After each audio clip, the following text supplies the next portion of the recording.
Ikaw lang pala, pare. Kala ko magnanakaw eh.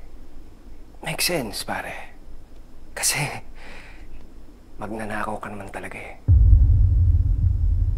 Lagi mo na lang kinukuha ang lahat ng para sa akin. Si Joy. Si Carol.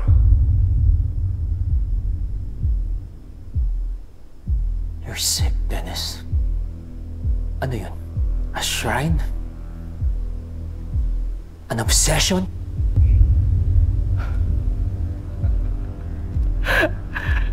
Relax. Bakit, pare? Masama bang magbigay-pugay ako sa isang babae na nagbigay kulay sa buhay ko? Nakita mo naman, di ba? Meron ng sariling altar si Carol. A special place. Katabi ni Joy.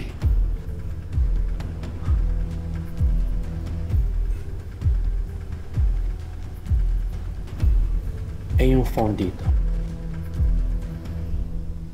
Yung voice message ni Joy. Nangyari yon the same day na nabuking ko siya. The same day na pinatay siya. Okay ba si Mami? Joy, sino yan?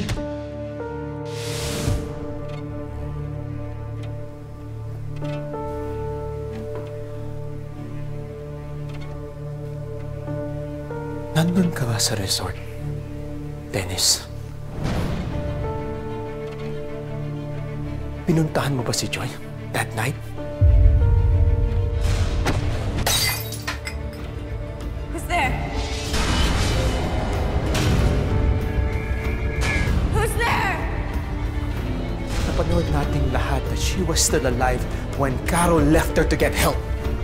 Someone else killed Joy.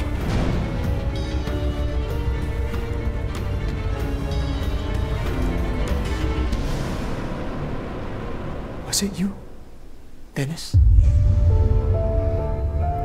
Ikaw ba ang pumatay kay Joy?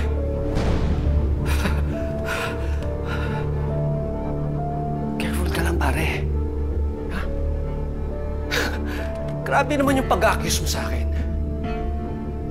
Alam, pare, madali lang naman tapusin itong mga usapin na to eh. Let's just kill all the speculations pointing at me.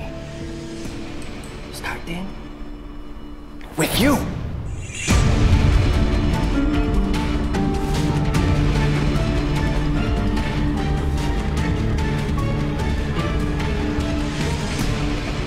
Alam ko, nahahati ka sa nararamdaman mo, ate. Pero dapat mo nang isipin yung susunod mong hakbang. Lalo na pagdating kay Kuya Dennis. Ayoko sana muna siya i-judge, Tristan. Kasi ang laki ng natulong niya sa atin. Sa akin. Pero kung talagang may relasyon sila ni Joy, rason ba yun para... Para magkamotibo siya. Motibo para saktan yung mga taong nasa paligid niya dahil pwedeng may kinalaman siya sa pagkamatay ni... Magagawa ba niya yun? Kasi kung talagang nagkamali si Dennis at may relasyon sila ni Joy, hindi ibig sabihin nun nagagawa siya ng krimen. O masama siyang tao. Lalo na kung wala namang pinakita sa atin yung tao kundi kabutihan. Ate, gets ko naman. Pero wala rin namang masama kung mag-iingat ka sa kanya, diba? Kung huwag ka muna magtiwala ng buong-buo sa kanya. Ayun na nga eh. Ayoko pa sana maniwala kasi kung totoo yun, ibig sabihin... Ano? Ibig sabihin, pinili ko na naman pagkatiwalaan ng isang taong nasisira na naman sa akin. Ate, at hindi mo kasalanan. Pero kaya nga dapat na mag-ingat ka na talaga. Kasi kung hindi totoo yung mga sinasabi ni Kuya Dennis, lahat tayo damay. Lalo na si Leah. Pinapapasok mo na naman sa buhay mo yung mga taong pwedeng sumira at manakit sa'yo. At sa anak mo.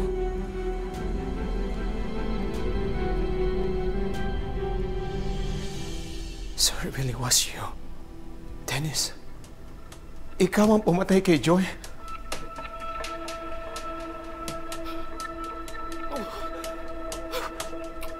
Wala akong choice! Iiwan niya ako! Tapos babalik siya sa'yo! Tapos magpapakamartis siya ulit! Hindi ko na kaya. Hindi na ako papayag na nakawin mo siya ulit sa akin. Hindi na!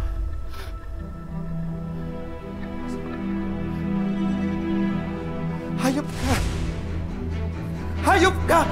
Joy was still breathing, Dennis! And you killed her! I have my own reasons, okay? Huwag kang magagalit, ha? Dahil wala kang karapatan. Sinave ko siya. I saved her from you! Hindi na ako papayag kung hindi lang din siya mapupunta sa akin. Mabuti pang hindi na siya mapunta kahit kanino. At least ngayon, magkasama na kami dito. Forever. So ngayon, alam mo na siguro kung sino ang susunod na mawawala.